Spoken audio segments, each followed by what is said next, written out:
¿Ha escuchado alguna vez el término barroco? Sí, he escuchado.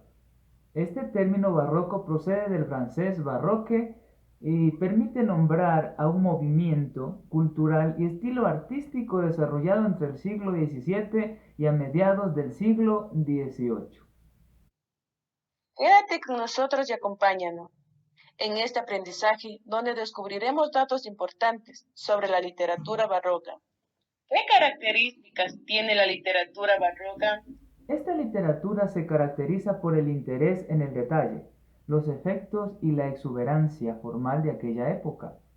Por lo tanto, es característico el uso excesivo de las figuras literarias, tales como la adjetivación, la elixis, la metáfora, el hiperbatón, la antítesis y la perífrasis.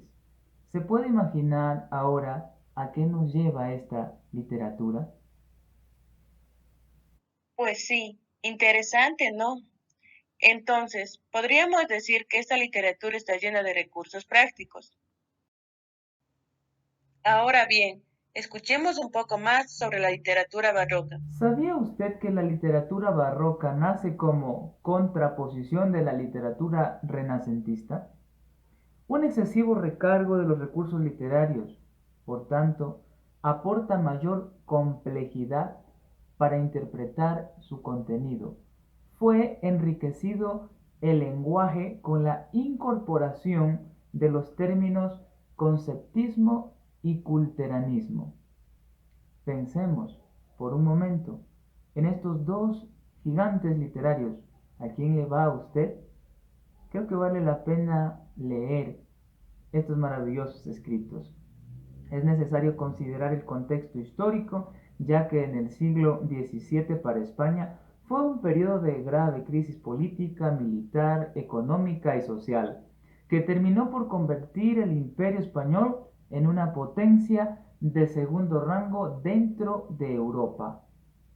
Los llamados Austrias menores, Felipe III, Felipe IV y Carlos II, dejaron el gobierno de la nación en manos de ministros de confianza o válidos, entre los que se destacaron el duque de Lerma y el conde duque de Olivares. En política exterior, el duque de Lerma, válido de Felipe III, adoptó una política pacifista y logró acabar con todos los conflictos heredados del reinado de Felipe II. Por otro lado, el conde duque de Olivares, válido de Felipe VI, involucró de lleno a España en la Guerra de los 30 años, en la que España sufrió graves derrotas militares. Durante la segunda mitad del siglo, Francia aprovechó la debilidad militar española y ejerció una continua presión expansionista sobre los territorios europeos regidos por Carlos II. Como consecuencia de esta presión, la corona española perdió buena parte de sus posesiones en Europa, de modo que a principios de los siglos XVIII el imperio español en Europa estaba totalmente liquidado. En política interior la crisis no fue menos importante. El duque de Lerma procedió a la expulsión de los moriscos en 1609, con lo que arruinaron las tierras de regadío del litoral. Y de esta manera permitió la generalización de la corrupción administrativa. Posteriormente, la política centralista del conde duque de Olivares provocó numerosas sublevaciones en Cataluña, Portugal, en Andalucía, Nápoles y Sicilia. La rebelión catalana fue sofocada en el año 1652, mientras que la sublevación portuguesa desembocó en la independencia de este país en 1668. Y no solo eso, también debemos conocer sobre la crisis social y económica. En el siglo XVII, España sufrió una grave crisis demográfica, consecuencia de la expulsión de casi 300.000 moriscos y de la mortalidad provocada por las continuas guerras, el hambre y la peste. La sociedad española del siglo XVII era una sociedad escindida. La nobleza y el clero conservaron tierras y privilegios, mientras que los campesinos sufrieron en todo su rigor la crisis económica. La miseria en el campo arrastró a muchos campesinos hacia las ciudades, donde esperaban mejorar su calidad de vida, pero en las ciudades se vieron abarcándose al ejercicio de la mendicidad, cuando no directamente a la delincuencia. Por otra parte, la jerarquización y el conservadurismo social dificultaban el paso a un estamento a otro, y solo algunos burgueses lograron acceder a la nobleza, la única posibilidad que se ofrecía al Estado llano para obtener los beneficios de las filas del clero. Este hecho, unido al clima del fervor religioso, trajo como consecuencia que durante el siglo XVII se duplicara el número de eclesiásticos en España. Así fue, estimado televidente, cuántos conflictos y disensiones, pero lo bueno fue que esta literatura está a nuestro alcance y podemos deleitarnos en ella y darle el mejor de los usos. Conocer el contexto y la historia es muy importante, pero también debemos conocer los autores y las obras que presentan la literatura barroca. Claro que sí. ¿Saben que Luis de Góngora fue un poeta cordobés? Fue el creador y mayor representante de la poesía culterana o gongorina. Su obra destaca por la dificultad conceptista y la ornamentación, a través de la cual exalta una realidad embellecida. El empleo de cultismos, el magistral tratamiento de metáforas e hipérboles conforman su estilo deliberadamente embelesado. En su poesía predominan dos estilos, el popular de metros cortos y la poesía culterana, en la que destacan obras como sonetos, la fábula de Polifemo y Galatea, soledades. Siguiendo con estos autores, también está Francisco de Quevedo. Francisco de Quevedo fue un autor madrileño, fue la figura más representativa de la poesía conceptista. Asimismo, destacó por ser autor de ensayo y novela. Dedicó su vida a la literatura y a la política. Le llevó incluso a estar involucrado en distintos pleitos que lo llevaron a prisión. De su creación poética destaca la temática moral, en la que reflexiona sobre la razón y el sentido de la vida. En segundo lugar, la poesía amorosa, donde el amor es un algo inalcanzable, una disputa donde no hay cabida para la dicha. Por otro lado, en la temática satírica y burlesca, en la que destaca por la caricatura de formar el mundo. Finalmente, en la poesía política reflexiona sobre España y querella la corrupción. Entre sus obras más destacadas encontramos La historia de la vida del Buscón, Sueños y discursos, Política de Dios, Gobierno de Cristo, Tiranía de Satanás.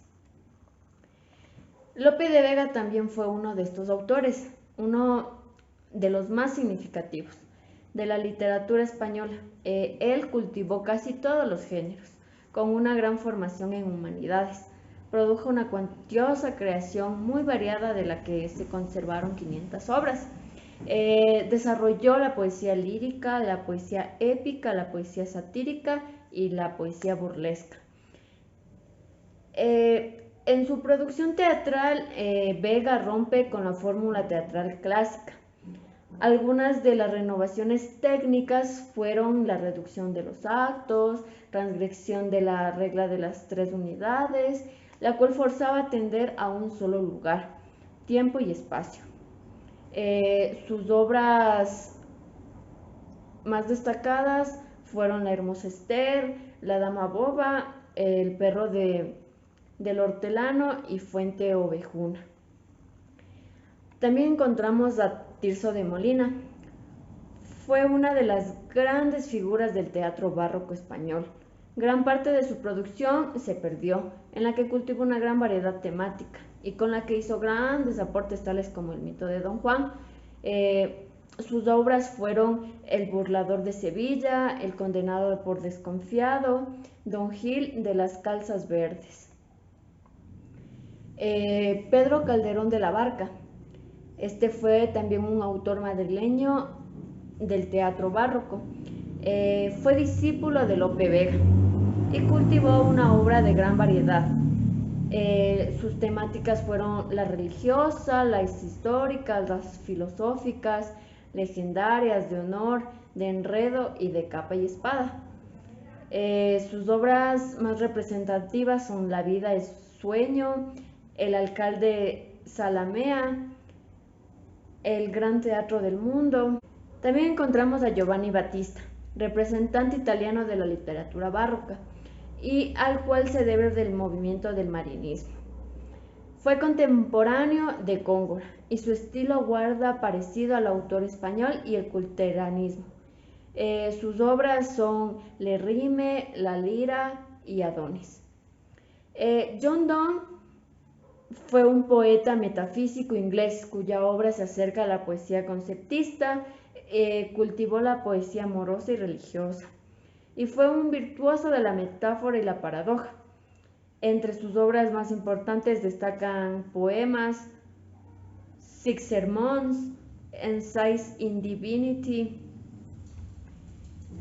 John Milton fue uno de los poetas más representativos del barroco inglés, que cultivó los géneros de poesía y ensayo. De la etapa clásica debe de la belleza formal que une con el pensamiento cristiano. Sus obras fueron El paraíso perdido, Paraíso reconquistado. Pero no solo los hombres fueron los representantes. Aquí también viene Sor Juana Inés de la Cruz, que fue una representante novohispana del barroco. En su obra cultivó principalmente la lírica, la dramaturgia y la prosa. Su estilo ingenioso destacó especialmente por el juego de palabras, donde son abundantes figuras literarias, como los retruécanos y el hipérbato. En su creación lírica abordó el tema amoroso, filosófico, bíblicos y mitológicos, entre otros. Sus obras más destacadas de esta autora fue Neptuno alegórico, El divino Narciso y Primer sueño. ¿Y qué nos puedes contar acerca de las novelas? Claro que sí. Durante la época barroca quedan el margen las novelas de caballerías y pastoriles. Sin embargo, la novela picaresca, iniciada durante la transición entre el Renacimiento y Barroco, con el Lazarillo de Tormes, alcanza su plenitud. Esto sucede con obras como Guzmán de Alfarache de Mateo Alemán, quien hace otros aportes al género de la novela picaresca, tales como discursos moralizantes en medio de la acción, con intención crítica y subjetiva que reemplaza el juicio afable.